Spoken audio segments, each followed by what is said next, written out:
Babel Latino, tiempo de renacer. Programa interactivo de comunicación latinoamericano con la colaboración de Radio Pichincha Universal 95.3 FM Quito y Radio Sensación 93.3 FM Murcia.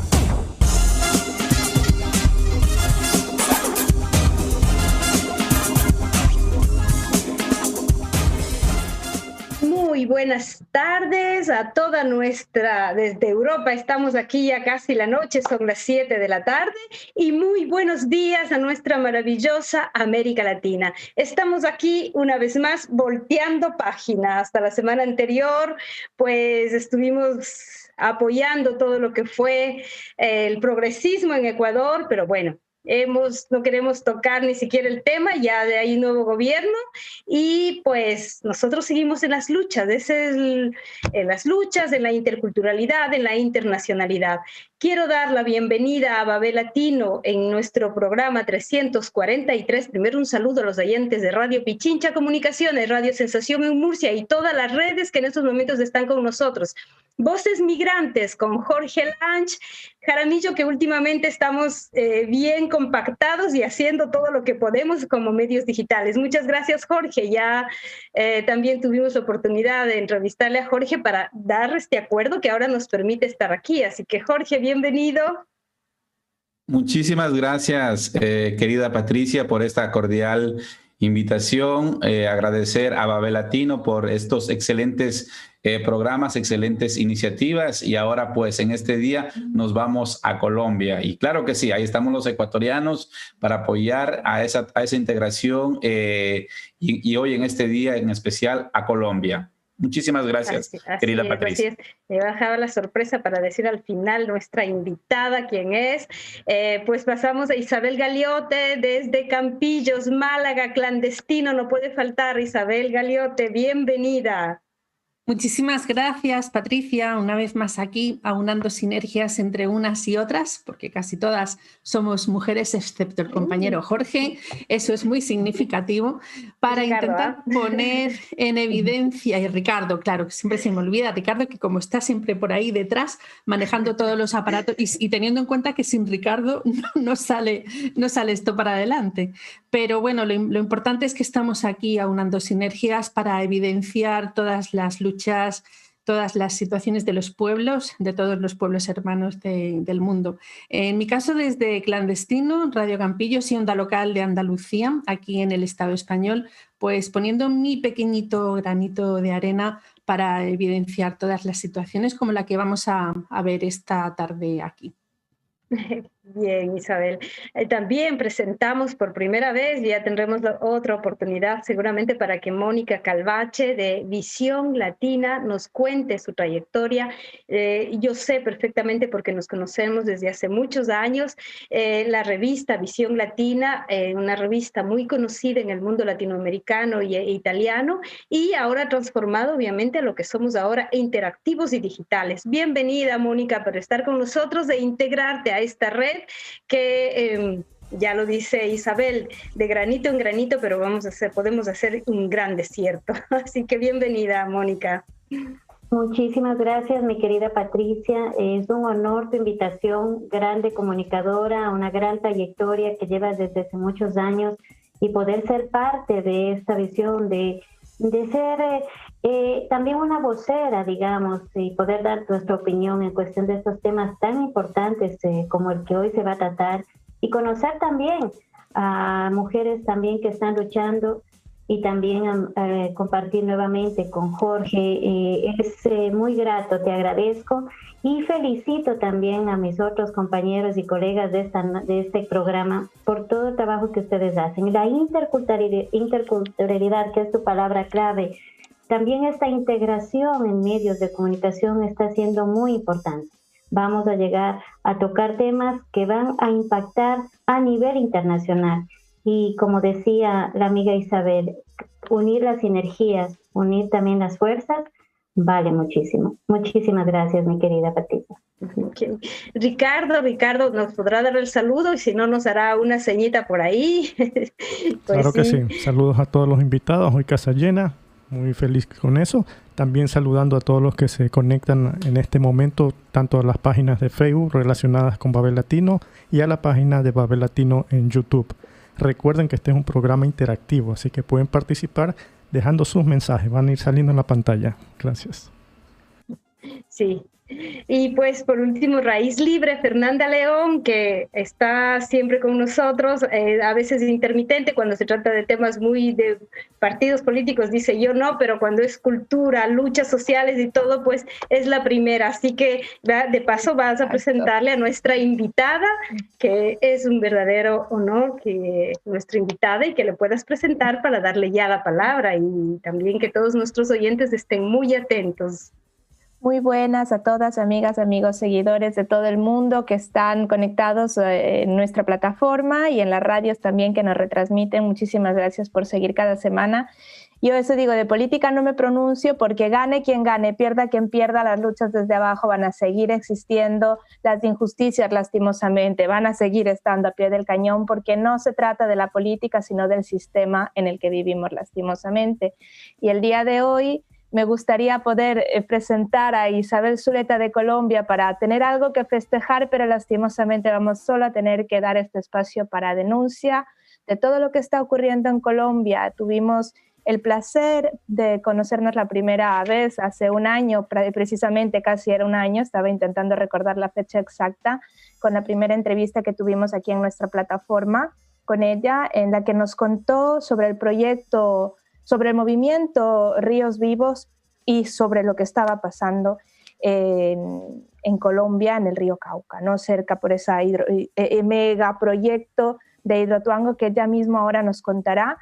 Nos quedamos un poco para, digamos, contextualizar en la situación de inicio de pandemia, donde lastimosamente ya había una situación de vulnerabilidad y de, digamos, falta de derechos de cualquier tipo, desde la sanidad básica, la vivienda, el trabajo, para las comunidades afectadas por este megaproyecto. Y queremos saber, Isabel, un poco lo que ha pasado a partir de entonces, desde la última vez que nos vimos. Muchísimas gracias por estar aquí. Que sepas que no están solos ni solas, a pesar de toda esta... que siempre las noticias ahora tienen que ver casi más con la pandemia y la salud, pero hay muchísimos otros temas de los que tenemos que hablar y es importante hacerlo. Así que gracias por acompañarnos y cuéntanos cómo estás tú y cómo están las cosas de ti en Colombia. Bueno, muchísimas gracias por estos saludos, por esta integración, por tantas voces de tantas partes. Para nosotros es muy importante, Colombia necesita mucho de esas voces desde afuera. Ver desde adentro es muy difícil cuando se está en medio de situaciones tan difíciles. Y es muy difícil precisamente porque la cotidianidad se hace tortuosa cuando hay tantos enfrentamientos, cuando hay tanta violencia, cuando hay tanta hambre.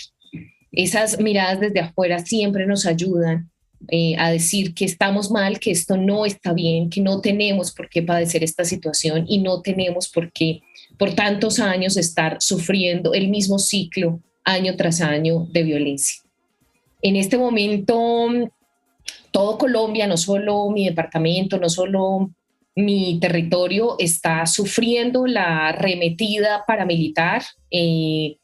Estos ejércitos han crecido muchísimo durante la pandemia. Ha sido prácticamente como un espaldarazo de la pandemia al reposicionamiento de ejércitos ilegales en todo el territorio en Colombia. Se han disparado las masacres. Nosotros en el departamento de Antioquia tenemos el mayor número de masacres en Colombia. Hay todo un discurso de ocultamiento que es muy grave por parte de este gobierno del señor Duque o de este subgobierno, o no sabemos realmente quién es el que gobierna, quién está detrás de este señor. No es un gobierno que esté de frente a las situaciones, sino que las evade, que las oculta. Todo el tiempo lo que está diciendo es, en relación a las masacres, que no son masacres, sino asesinatos selectivos. Hay toda una manera de distorsionar la realidad que a nosotros nos duele mucho.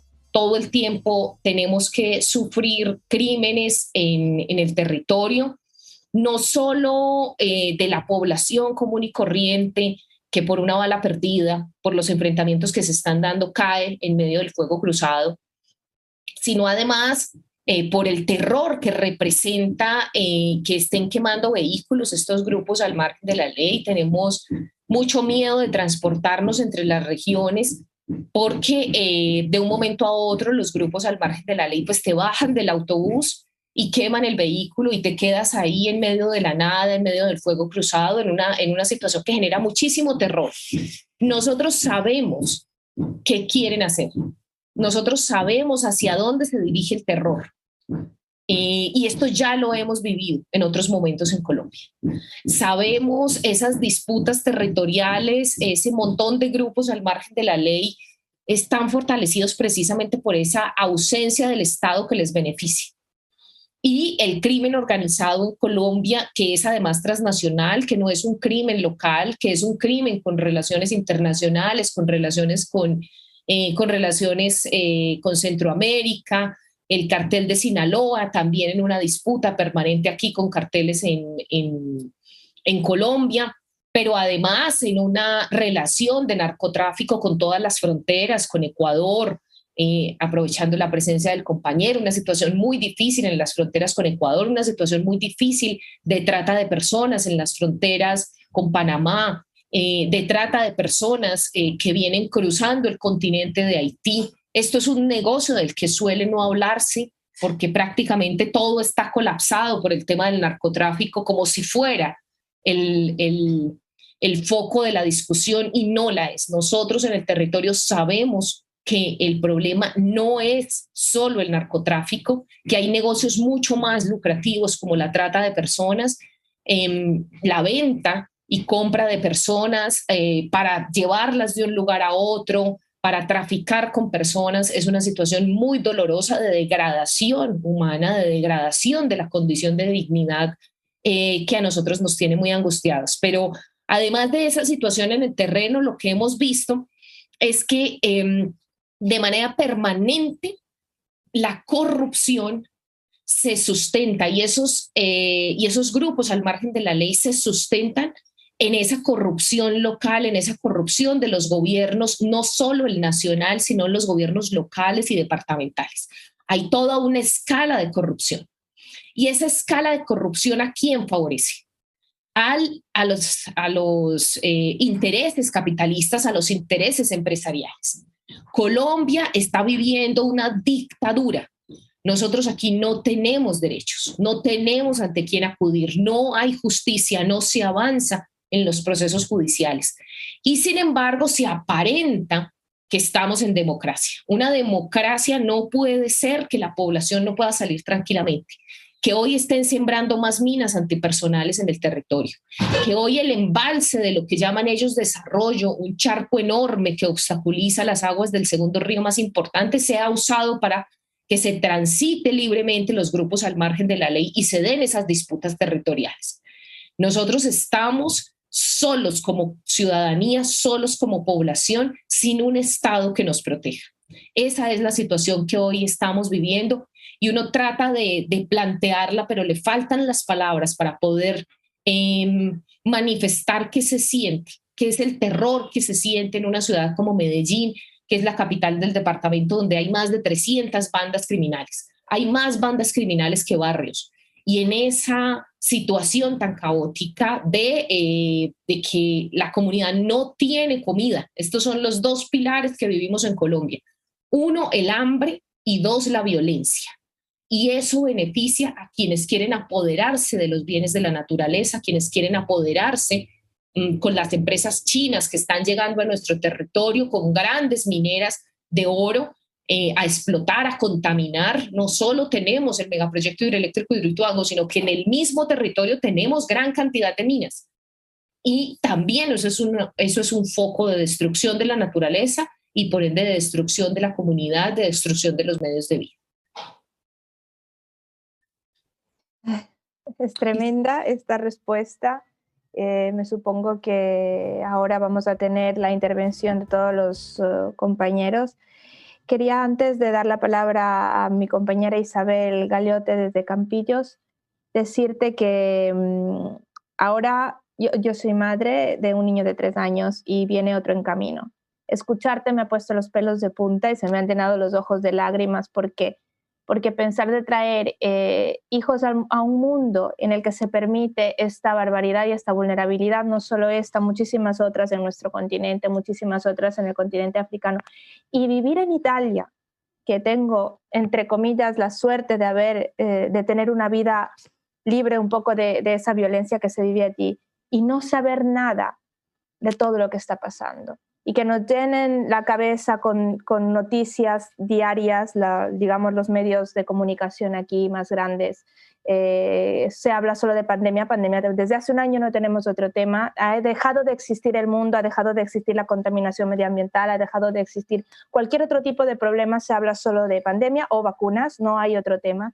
Y darme cuenta de la ignorancia en la que vivimos es todavía más aterrador que el escucharte. O sea, decir, si no sabemos esto ahora, ¿cómo nos íbamos a enterar nosotros? Porque te conocemos y porque hemos podido ahora dar un poco de espacio a este problema, y cuántos otros más no hay. Y eso me abruma, ¿no? El saber que tenemos un mundo que a veces parece ciego, sordo y mudo. Es un poco inquietante como madre. Muchas gracias, Isabel, y dejo la palabra a nuestra otra compañera, a Isabel desde Campillos. Gracias. Gracias, Fer. Isabel, yo ya lo dije en las 2 ocasiones en las que tuve oportunidad de entrevistarte en mi programa de radio.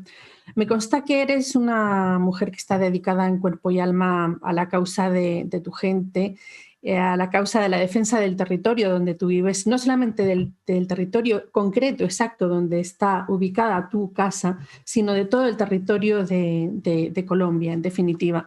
Y además lo haces sin aspavientos, sin grandilocuencias, y algo muy importante, y es que siempre hablas en colectivo y desde lo colectivo.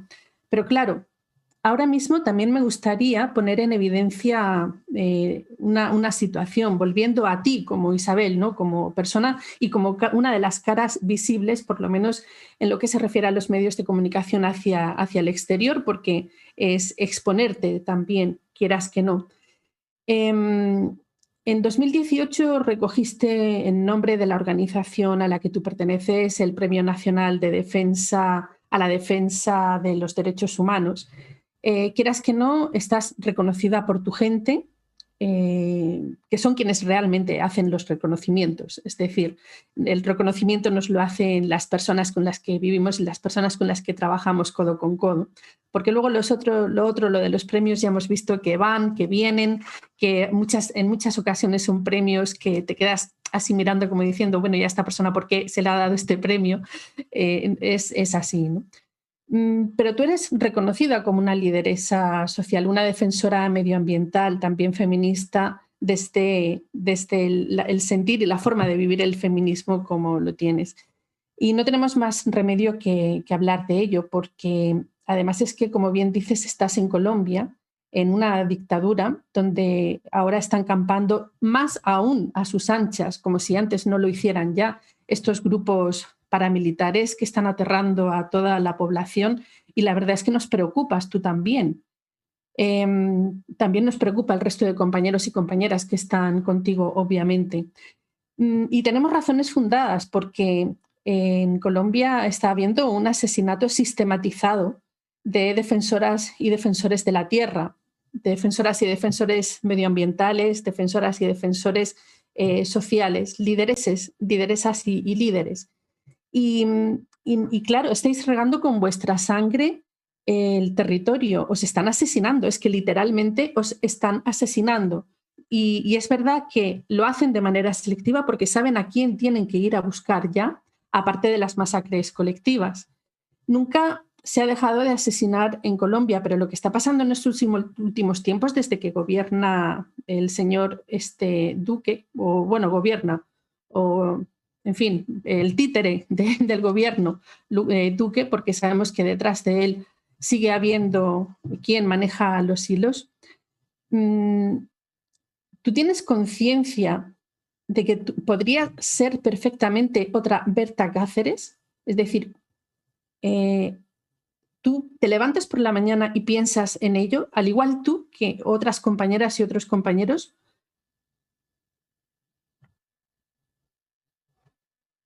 Sí, nosotros somos conscientes, Isabel, del riesgo.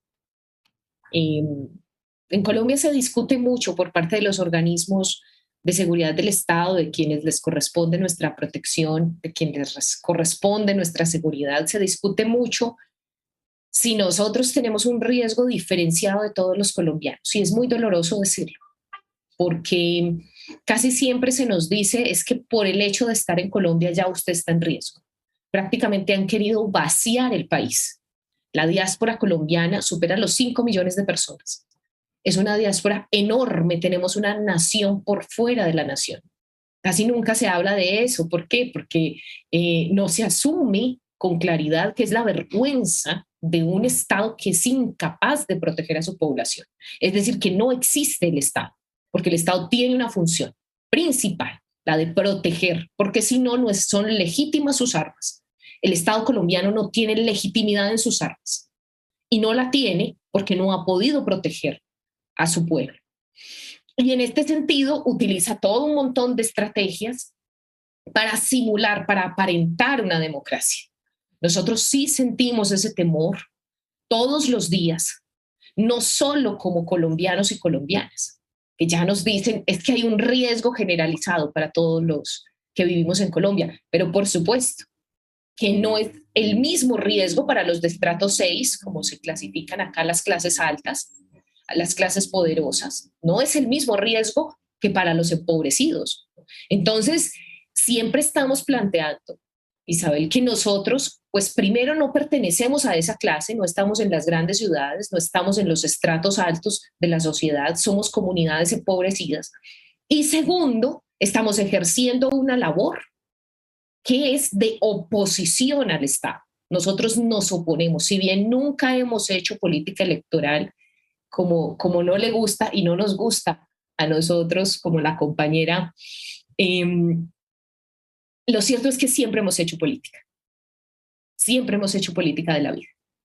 Y somos conscientes del riesgo, pero también somos conscientes de que si no lo hacemos, también tenemos un riesgo. Y como dijo la compañera, una compañera que quisimos mucho aquí en el territorio, en Nariño, en el departamento de Nariño, si hablamos nos matan y si no hablamos también. Entonces nosotros no tenemos un marco de acción muy grande que dijéramos cómo nos protegemos. Aquí la mayoría de jóvenes quisieran huir para poder estar a salvo, pero es que no todos podemos huir. Alguien tiene que hacer algo, o por lo menos intentarlo, y levantarse con la certeza de que si bien estamos en riesgo, esta vida vale la pena. Y vale la pena y queremos construir ese futuro para esos niños y esas niñas que puedan venir algún día a visitar esta maravilla que es Colombia de biodiversidad, que queden algo de los ecosistemas estratégicos que tenemos en Colombia, el segundo país más biodiverso del mundo. No el primero, el segundo, decimos siempre, el segundo en aguas. ¿Por qué? Porque estamos perdiendo eso. Esa cantidad de pájaros que vemos en un mismo espacio, en un espacio chiquitico, serían una maravilla para todas esas futuras generaciones. Y vale la pena. Y vale la pena correr los riesgos que haya que correr. Pero nosotros no queremos ser sacrificados. O sea, nosotros lo que hemos dicho es que esta vida también es la vida de los animales que estamos protegiendo. Nosotros somos un animal más. No somos nada distinto, somos un animal más. Lo que pasa es que pertenecemos a una especie depredadora. Y solo los humanos le podemos decir a esos otros humanos qué es lo que están haciendo. Por eso nos necesitamos vivos y hacemos unos esfuerzos tan grandes para seguir vivos. Parte de esos esfuerzos es este espacio que agradecemos tanto. Nosotros necesitamos que desde afuera nos ayude a evidenciar a ese gobierno simulador, a decirle, oiga, allá hay gente valiosa en esa tierra y nosotros desde afuera también estamos vigilantes.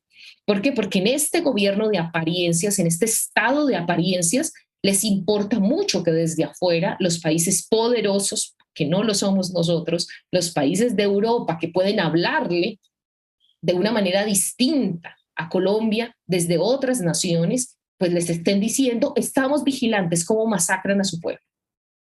Estamos vigilantes cómo son capaces de permitir ese desastre, una bomba de tiempo que se llama Hidroituango, que nos puede matar a 300.000 personas de un solo golpe y que no pueden resolverlo porque su egoísmo no se los permite. No les permite decir que sí, pueden perder plata, pero que lo más importante es la vida. Y lo hemos dicho. Y tu pregunta es muy dura, Isabel, lo hemos dicho.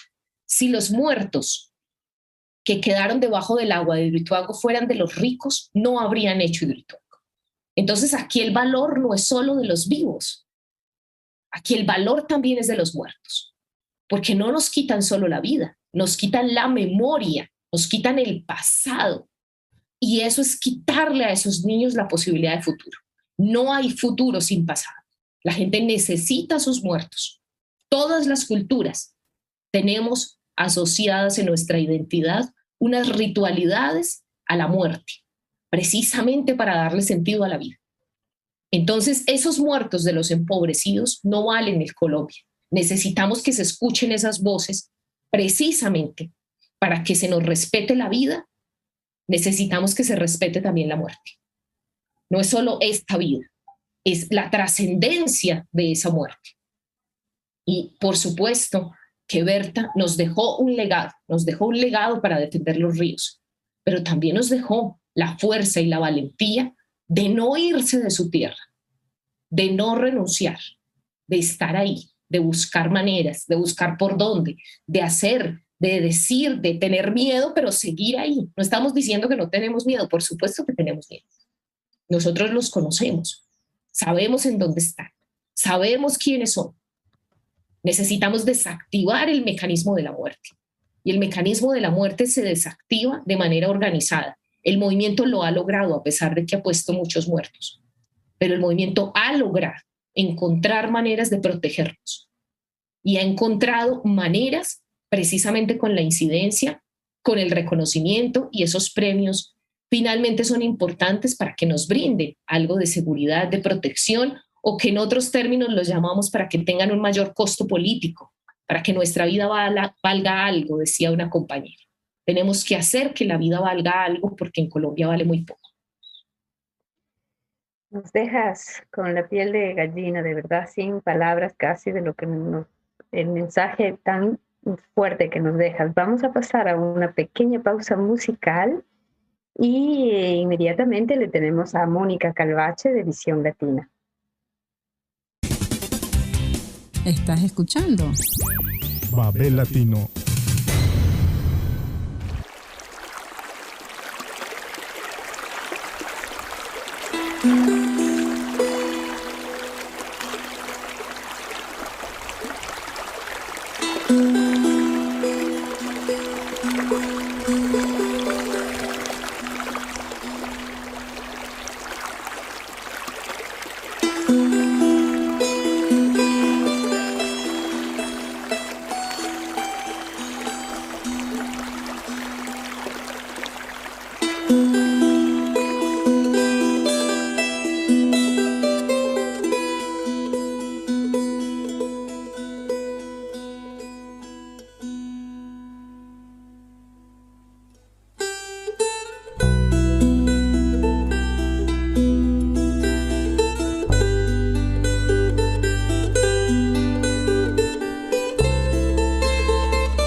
Contáctanos en www.babellatino.com www.babellatino.com.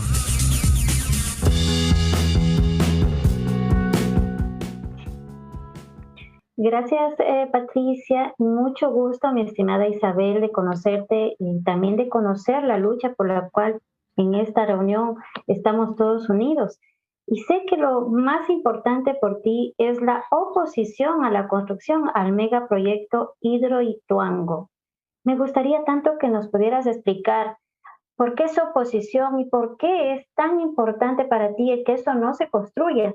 Y así podamos entender esta lucha y unirnos también a tu lucha, mi estimada Isabel. Bueno, gracias, Mónica. Nosotros, la represa ya está construida. Eso no quiere decir que renunciamos al derecho a la oposición. Está construida, pero no funciona. Hidroituango es un muro de 225 metros y una inundación del cañón del río Cauca, un cañón que se forma por dos cordilleras. Esa gran cordillera de los Andes que atraviesa nuestro continente se bifurca cuando llega a Colombia y se generan tres cordilleras. Nosotros estamos entre la cordillera central y la occidental, en un ecosistema maravilloso, que era maravilloso, del bosque seco tropical. Y es importante la oposición, así ya esté inundado, así esté gran parte destruido y haya quedado debajo de las aguas el bosque, la biodiversidad y tantos animales hayan perdido la vida y su posibilidad de alimentarse. Es importante porque no podemos estar de acuerdo con ello. La oposición significa el disenso, el desacuerdo. Y esa oposición, que es lo que nos quieren quitar, porque nos dicen es que se oponen al desarrollo, nosotros nos oponemos a la muerte. Y quien no se oponga a la muerte es porque está de acuerdo con ella. Entonces es una postura de dignidad. Casi siempre se ha sostenido que no, que usted lo que tiene que hacer como comunidad afectada por cualquier megaproyecto es que le reparen. ¿Cómo se va a reparar un cementerio? No hay manera de reparar un cementerio. No hay manera de reparar un ecosistema. El bosque seco tropical necesitaría miles de años para restablecerse. Una falla geológica que se esté afectando en esa zona, que se esté activando en esa zona por tanta presión del agua, necesita muchas más vidas que todos nosotros juntos. Estamos hablando de la vida del planeta y nosotros lo que tenemos que decir es que nos oponemos a ello, pese a que avancen con su proyecto de muerte. La postura de la dignidad debe ser: nadie debe sufrir lo que nosotros estamos sufriendo. Nadie. Nadie debería padecer una situación como esta. Nadie debería estar en riesgo. Pero la naturaleza es muy sabia. El planeta es muy sabio. Y sí, inundaron el territorio. Y sí, han hecho pisos enormes debajo de la montaña que la tienen completamente agrietada, pero no han podido generar ni un solo kilovatio. Y tendrían que haberlo generado desde el año 2018. Pero el río está furioso. Y les ha destruido su casa de máquinas, les ha destruido sus proyectos en una y otra vez, y ellos siguen insistiendo en la destrucción y el río en su liberación. Y muy seguramente van a generar algún tipo de energía, lo que puedan hacer de ahí, pero nunca lo que pretendieron. ¿Por qué? Porque la naturaleza nos está dando la razón. El ecosistema le ha dado la razón a la comunidad ancestral que sí conoce la montaña. Entonces el derecho de oposición en Colombia se nos ha venido arrebatando porque casi siempre se asume con la insurgencia armada. Y sí, la insurgencia armada ha hecho un daño terrible a los procesos de organización social y comunitaria, porque no nos ha dado espacio de rebeldía, porque lo que ha hecho la derecha es asimilarnos a todos, como si la posibilidad de rebeldía pacífica no existiera y solo fuera posible esa manera de hacer las cosas que tanto daño ha hecho y tantos compañeros y compañeras también que han caído por medio de las armas de esa presunta oposición. Y nosotros la discutimos, sí, y estamos preguntándole también a la insurgencia armada, específicamente a las FARC, le estamos preguntando cuánto dinero recibió de estos megaproyectos de muerte, porque no está bien Ahí nosotros tenemos que disentir, tanto con los grupos de extrema derecha armados como los paramilitares, como con los grupos que aparentan ser de izquierda armada, porque también le han hecho daño al pueblo. Y en ese sentido también nos oponemos. Entonces nosotros también estamos en oposición a cualquier daño que se le haga a la población, a cualquier daño a la naturaleza y a cualquier daño que se le haga a la comunidad. Nosotros vimos que por ahí no fue. Si la salida fuera armada, Colombia ya habría salido de esta situación hace mucho. Y no, estamos peor, estamos en una situación más degradante cada día. Entonces, nosotros consideramos que sí, que la postura de oposición hay que reivindicarla en Colombia, que el derecho de rebelarse hay que reivindicarlo, que el derecho no estar de acuerdo, porque en Colombia históricamente nos han matado, es precisamente por estar en oposición, por no estar de acuerdo, pero no nos dejan visibilizar la oposición. Es como estar muriendo por una postura política distinta y sin ni siquiera que se den cuenta por qué estamos muriendo. En Colombia por eso nos están matando, porque pensamos distinto y el status quo impide que nosotros pensemos, porque lo único que nos quiere es tener en una condición en la que no sea sino la sobrevivencia, y eso que si acaso, porque tenemos que correr de un lado para otro con los millones de desplazados, más de 8 millones de desplazados que tenemos en el país, desplazados internos. Isabel, ¿y en las empresas públicas de Medellín cómo han reaccionado a esta protesta? Ya que se habla de muchos dineros invertidos en esa construcción. Bueno, así como el gobierno aparenta ser democracia, las empresas aparentan ser públicas, pero funcionan como privadas. Sus operaciones financieras tienen la lógica de la acumulación, no la lógica de prestar un servicio. Entonces, empresas públicas de Medellín, como cualquier otra empresa privada, lo que asume es que tiene que desconocer la protesta social, que tiene que desconocer la oposición. Y en ese sentido lo que ha hecho es generar convenios militares, no solo empresas públicas de Medellín, la mayoría de empresas en Colombia, sobre todo energéticas, del sector energético, que incluye el tema de hidrocarburos, que incluye el tema de hidroeléctricas y que incluye el tema del carbón de ese sector energético, contratan a la fuerza pública, a la policía y al ejército para defenderlos, supuestamente defenderlos. Pero no solo de los grupos al margen de la ley, sino también de la ciudadanía. Y esto es terrible, porque nosotros tenemos en medio de una protesta a un organismo del Estado, al escuadrón móvil antidisturbios, pero pagado por la empresa. Esa ha sido la manera de responder de la empresa, con violencia.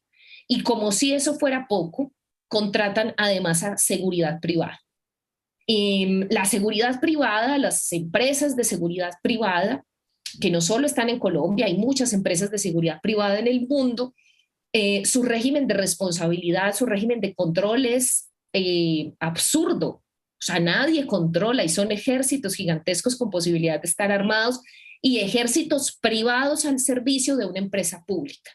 Entonces nosotros vivimos en medio de movilizaciones, plantones, permanentemente vigilantes privados que están amenazando a los pescadores, que están amenazando a la población y que nadie los controla. Simplemente se les da permiso para tener un arma. En Colombia es un absurdo la cantidad de armas que hay entre la población, entre la facilidad con la que se consiguen armas. Es una absurda la manera como venden en cualquier lado granadas y material bélico, y eso pues aumenta la posibilidad de que se den situaciones muy, muy difíciles en los territorios. Pero la manera de responder de empresas públicas de Medellín ha sido a través de la violencia, se ha negado a un diálogo con el movimiento, y principalmente lo que ha dicho, y esto es muy importante, Mónica, y es que no se sientan con un movimiento opositor. Es decir, que tendríamos que renunciar a nuestra oposición, a nuestra postura política, porque ese es el real problema. Aquí la lucha es ideológica, no es otra cosa. La principal lucha que estamos dando en el mundo en este momento es ideológica. Por eso siempre la conversación y estos espacios son tan importantes. Si no fuera así, la empresa ya se habría sentado con nosotros. Y así nos lo dijo de manera frentera, decimos aquí. Nos dijo, si ustedes no se oponen al proyecto, podemos conversar. Pero ¿cómo no nos vamos a oponer? Tenemos 2.000 desaparecidos en el cañón. Tenemos 110 masacres. ¿Qué quieren que estemos de acuerdo con eso? ¿Que borrón y cuenta nueva, como dicen algunos? Pues no hay posibilidad. Y lo que hemos dicho, lo que le hemos dicho a la empresa es conversemos unos temas con lo que debe ser la empresa, unas obligaciones de la empresa, y estos temas tan sensibles deben ser del Estado. El Estado nos ha dicho que no, que todo es con la empresa. Entonces tenemos un problema y es porque aquí no hay Estado, sino un Estado empresarial, un Estado corporativo. Todo lo maneja la empresa, absolutamente todo. Las vías por donde transitamos son controladas por la empresa, tiene sus propios ejércitos, tiene a las alcaldías municipales cooptadas. No tenemos Estado, sino un Estado corporativo, y eso lo que demuestra es precisamente que no hay ese otro que escuche y que no hay ese otro que esté intermediando por los derechos de la población.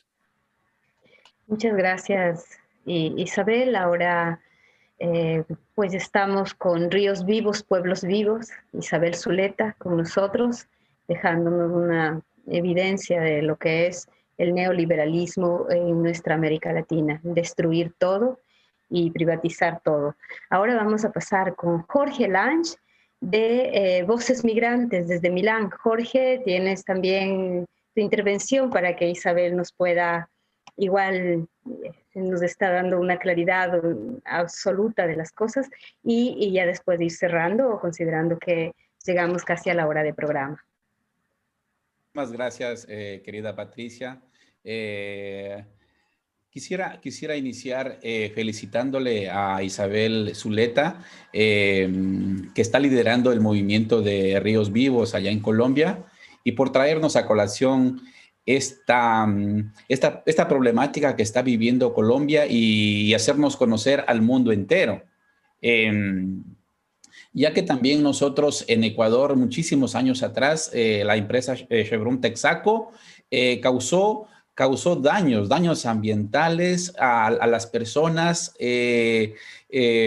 ahí, digamos, en la parte de Sucumbíos, y producto de eso, digamos, hubieron un sinnúmero de muertes. Ahora mismo, muchísimas personas, digamos, con enfermedades. Nosotros como ecuatorianos, eso lo hemos ya venido denunciando, esta lucha, y de verdad, Isabel, te felicitamos por esa lucha que estás llevando, y en este caso nos estás haciendo conocer al mundo entero, ya que los medios, y ahí quisiera hacerle una pregunta, los medios nacionales y los medios internacionales ahora mismo están callando, porque creo que hay otras prioridades en este momento, hay otras prioridades en este momento, que es la pandemia, pero el medio ambiente pues es una cosa absolutamente gratuita, que lo tenemos de naturaleza, y algunas cosas pues el ser humano pues las está dejando a un lado, no le está dando prioridad. Entonces, eso me lleva a la reflexión, que las cosas que tenemos de la vida, las cosas gratuitas, no le damos un valor, no le estamos dando un valor. Porque el día de mañana lo vamos a lamentar si no lo cuidamos en este momento al medio ambiente. El día de mañana nos va a pesar a nuestras futuras generaciones, a nosotros mismos. Entonces, mi querida Elizabeth, los medios nacionales e internacionales, ¿por qué callan? ¿Qué hay tantos intereses de por medio?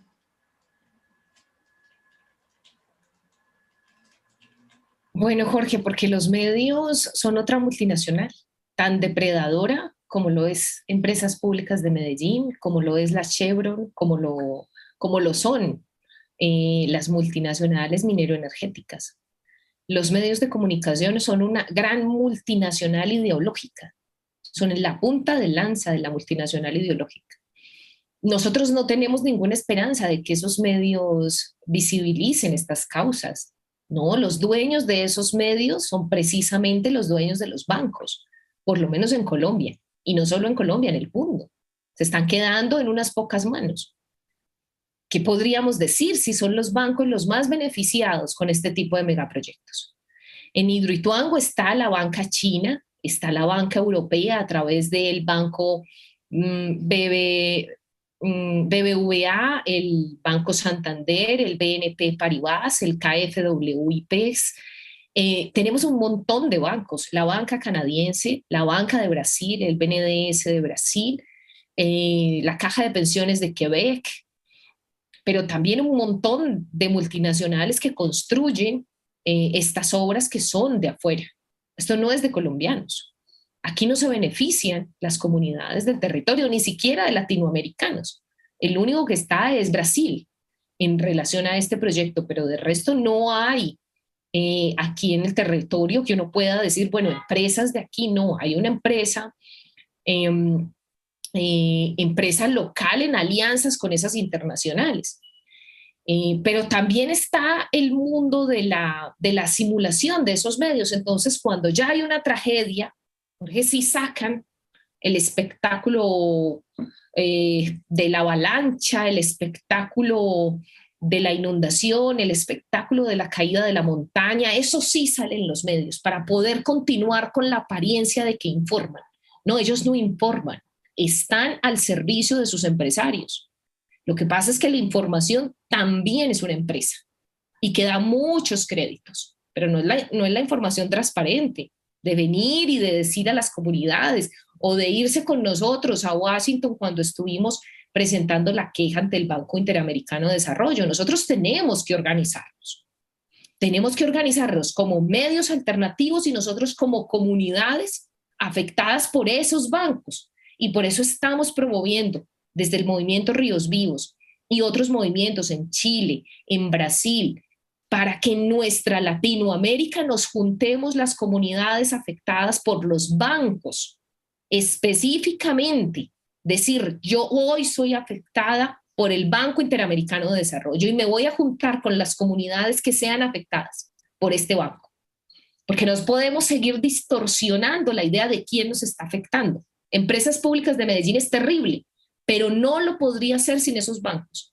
No tiene la manera de hacernos tanto daño sin que la plata de los europeos a través de sus bancos llegue a destruir nuestro territorio. Sin que la plata de Estados Unidos llegue a través de sus bancos a desplazar a la población y a generar guerra en nuestro territorio. Pero eso no nos lo van a decir, Jorge. No lo van a decir porque, repito, son los mismos dueños. Los dueños de esos bancos son los dueños de los medios de comunicación y nosotros tenemos esa tarea. Ustedes de juntarse para visibilizar y nosotros de juntarnos para luchar. Porque no podemos seguirnos quedando en que esto es una lucha local. No, Hidroituango no es un problema de Colombia. Hidroituango es un problema del mundo. Hidroituango es un problema de todos aquellos que tengan la plata en el Banco Santander y en el BBVA. Hidroituango es un problema de todos aquellos que con esas turbinas que vienen de Alemania, que vienen de Francia, no estén diciendo nada. Los aparatos no los construyen aquí, los aparatos los construyen allá. Y por eso es la ciudadanía organizada de allá, de esos países, las que tiene que decir, bueno, vamos a juntarnos con la ciudadanía organizada. ¿Qué es lo que realmente está pasando? Para poder entonces hablarle a esos capitales financieros que invierten en comunicación, tenemos también que hablarles de los bancos.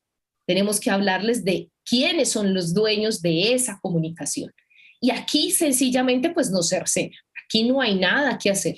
Nosotros lo tenemos muy claro y eso que logramos tener incidencia en los medios de comunicación, pero eso es por nuestra fuerza, porque es que ya les da vergüenza no sacar las situaciones. Pero no es porque realmente haya una afinidad, haya claridad, haya transparencia. No, es porque el movimiento ha sido lo suficientemente fuerte como para que no vayan a decir, aquí no denunciamos. Ya ellos saben que lo que nosotros denunciamos tenemos las pruebas, vamos hasta las últimas consecuencias, tenemos procesos de largo plazo y no simplemente ponemos una denuncia como la que yo hago acá, sino que la llevo a la fiscalía, que la llevo a la procuraduría, que la llevo a los entes que así no funcionen y sean corruptos. Nosotros acudimos a todos. Y eso hace que los medios de comunicación digan, no, yo tengo que decir alguna cosita porque si no yo quedo también mal y pierdo la apariencia de estar informando. Isabel, quería decirte que puedes contar con nuestros medios para poder difundir a nivel internacional pues todo lo que está ocurriendo en este momento. Voy a hacer mi última pregunta. Ustedes como movimiento Ríos Vivos ya prevén, digamos, los grandes daños que causaría, pues si llegaría ya a concretarse, a hacerse esto. Definitivamente, ustedes ya tienen digamos, una previsión de lo que ocurriría en el futuro, de las cosas más graves, digamos, que causaría, de los daños más grandes para toda la comunidad. Bueno, el mayor daño, Jorge, ya está hecho. El mayor daño que causa una represa es quitarle los medios de vida y de subsistencia a las comunidades, del lado de lo humano, quitarle la comida a las comunidades, que en términos de lo ambiental es que desaparecieron los peces del río Cauca. Ya no hay peces en el río Cauca. Ellos mataron los peces, mataron la biodiversidad, porque sellaron el río, lo obstruyeron. Los ríos no pueden ser obstruidos, los ríos necesitan libertad. Hace parte de nuestras venas, de las venas del planeta. Entonces, ese daño ya está, pero ese daño es recuperable.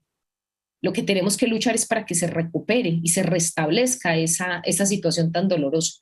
Pero lo que puede pasar es que en esta insistencia, además de este daño, que se podría recuperar si desmantelan Hidroituango, es decir, nosotros lo que creemos es que allá hay una situación de riesgo permanente que deberían desmantelar esa represa y que necesitamos que se haga la insistencia en que si alguien tiene encima de su casa una piedra que está a punto de caerse, pues ¿qué tiene que hacer? Quitar la casa, irse de ahí o quitar la piedra, no tiene otra opción. Es el ejemplo más sencillo que yo siempre pongo. Si yo estoy en mi casa, tengo una casita ahí y tengo una piedra encima de la casa, pues yo voy a tratar de encontrar la manera de quitar esa piedra de ahí para no estar en un riesgo permanente. Eso es Hidroituango. Lo que pasa es que si esa piedra yo la muevo de cierta manera porque necesito sacar arena de ahí, pues también corro unos riesgos de que me aplaste la casa. Eso es lo que nos está sucediendo. Nosotros, ¿qué estamos diciendo? Quítenos esa piedra de ahí. Esa piedra no la teníamos antes. Quítenosla de ahí. Ellos, ¿qué están diciendo? No, es que la vamos a ir raspando de a poquito porque necesitamos que nos dé una plata con esta arenita de este lado. Si ellos llegan a generar energía, la montaña está tan débil, y lo han dicho, hay 3 problemas graves en tu pregunta. El primero es que es la única represa en el mundo que no tiene caudal ecológico. Está completamente desconectado el río. No está pasando sino por el vertedero. No tiene manera, no tiene conexión el río. Tiene una parte del río desconectada de la otra. Eso es secar nuevamente el río. Los poquitos peces que se han venido recuperando van a volver. Vamos a volver a la situación del 2019. Si ellos hacen eso, porque para generar energía tienen que desconectar la parte alta y volver a meter el agua a sus turbinas. Eso es un problema ecológico tremendo. El otro problema es que la vibración, cuando empiecen a generar energía, va a vibrar la montaña. Hoy están diciendo que están haciendo, inventando cosas maravillosas porque se creen dioses, y que van a contener esa vibración para que la montaña no se vaya a caer. Nosotros tenemos miedo, por supuesto, de que todo lo que han hecho lo han hecho mal. Entonces ahí tenemos una segunda preocupación enorme de que cuando eso empiece a generar energía vibre a tal manera que pues no aguante y se venga abajo y 300.000 personas queden sin posibilidades de estar en el territorio. Y la tercera dificultad en caso de que logren generar energía, lo que siempre nos hemos preguntado, o que logren llevar su cometido, que no desmantelen, es que no existe en el papel, en las normas en Colombia, en ningún lado, que nos diga hasta cuándo va esto. Es como un proyecto eterno. No hay normatividad que diga esto se termina en tal tiempo. Lo único que dice en el papel es que la vida útil, o sea, va a poder generar por 50 años, pero que después nadie sabe qué pasa. Y los ambientalistas populares tenemos que tener conciencia del largo plazo. Nosotros estamos pensando a 100 a 200 años. Nosotros no estamos pensando, como muchos nos dicen, es para comer hoy. No, nosotros estamos pensando en los hijos de los hijos.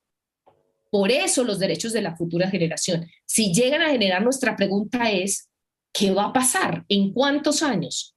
Que nos digan algo. 100, 200, se sedimenta el río y ¿qué pasa?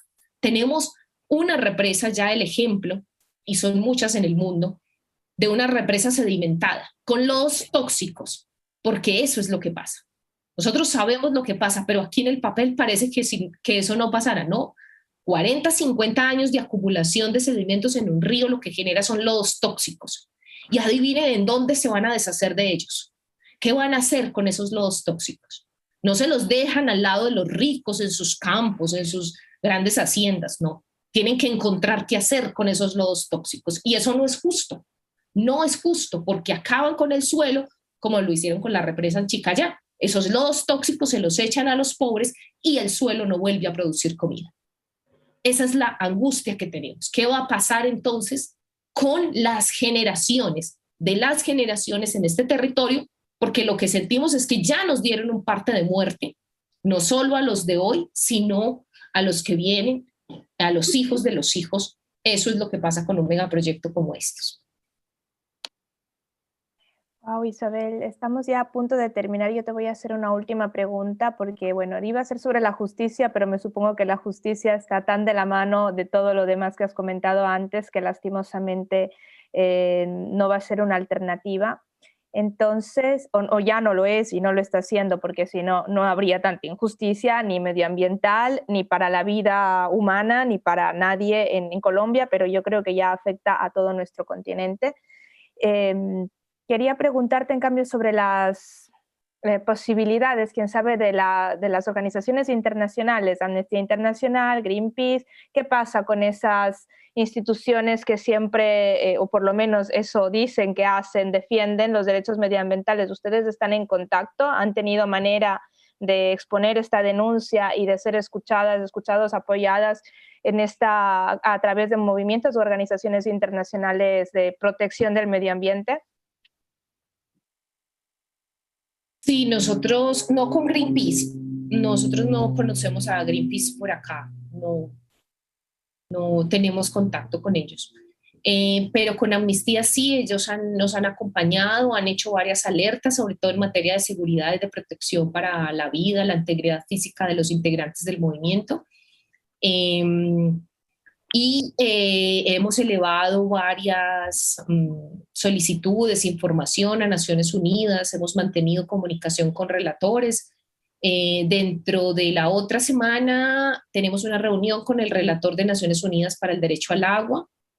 Tenemos reuniones vamos a participar de una audiencia en la CIDH, estamos solicitando, hemos participado ya de varias audiencias, estamos solicitando otras y tratamos de acudir a los organismos internacionales, a las organizaciones de sociedad civil que nos puedan y quieran apoyar.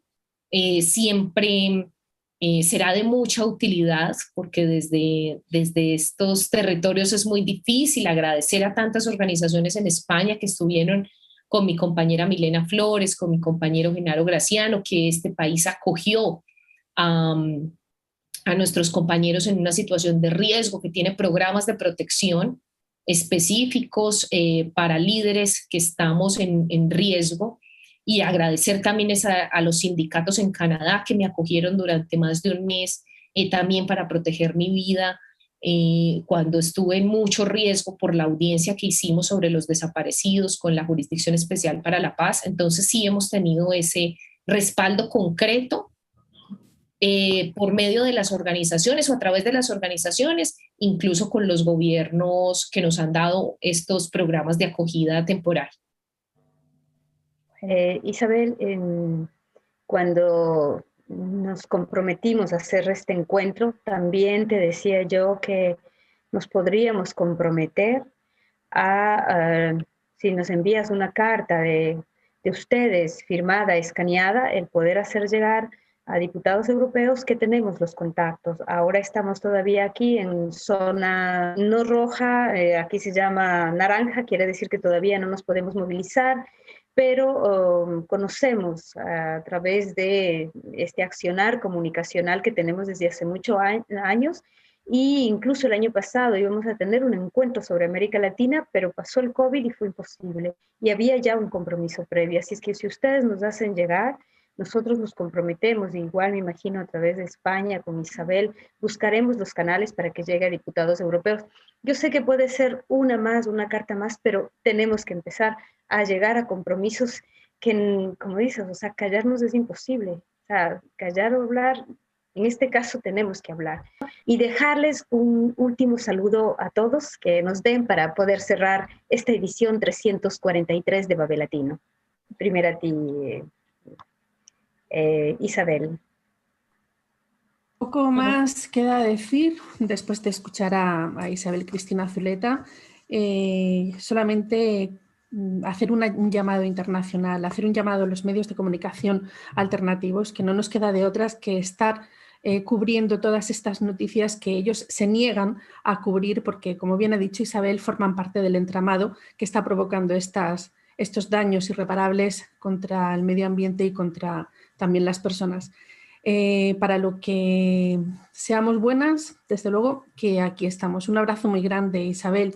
Cuídate mucho, cuidaros muchísimo, porque ya sabemos cómo se les gastan por allá.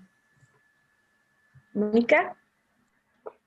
Bueno, pues me da gusto haber conocido a una de las representantes del poder femenino allá del río Cauca. Me da mucho gusto, Isabel, pero cuenta también con nosotros, cuenta con nuestros medios, como ha dicho Jorge, para poder desde acá, desde Italia, también dar luz a esta protesta, una protesta justa, ya que defender la naturaleza y el ambiente es tan importante, y cómo no, saber que juntos se puede llegar a dar esta voz. Una de las cosas más importantes también deseo, Isabel, para ti, que Dios proteja tu vida, porque sé que no es fácil también estar luchando y también saber que tienes amenazas. Así que Dios te proteja, te dé esa fortaleza y se pueda pues llegar a concretar una lucha en general y poder juntos en Colombia, Ecuador, Italia y otros países más que se sumen, poder por fin tocar puertas y que se pueda cumplir el llamado a lo que tú estás haciendo se puede escuchar. Gracias, Isabel. Gracias, Patricia. Jorge. Sí, yo solo quería decir que hoy en este día, como se dice en italiano, beato tra le donne. En italiano se dice beato tra le donne. No, me he sentido tan honorado de estar con bellas damas a nivel internacional. Muchísimas gracias de verdad por este tema tan sensible que hemos tocado hoy en este día.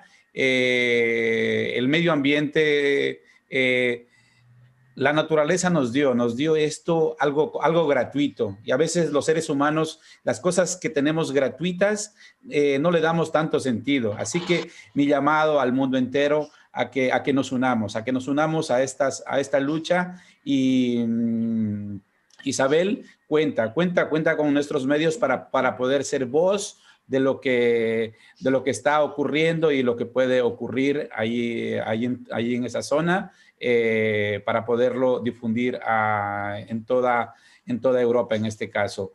Muchísimas gracias por esta cordial invitación, Janet, a Babel Latino y a todos los canales que se han unido hoy en este día. Pues Isabel Zuleta, y cerramos ya con Fernanda y Ricardo. Isabel. No, solo decirles que que el derecho de respirar, el derecho a tomar el sol, el derecho al agua no tiene ningún precio, nunca lo va a poder tener.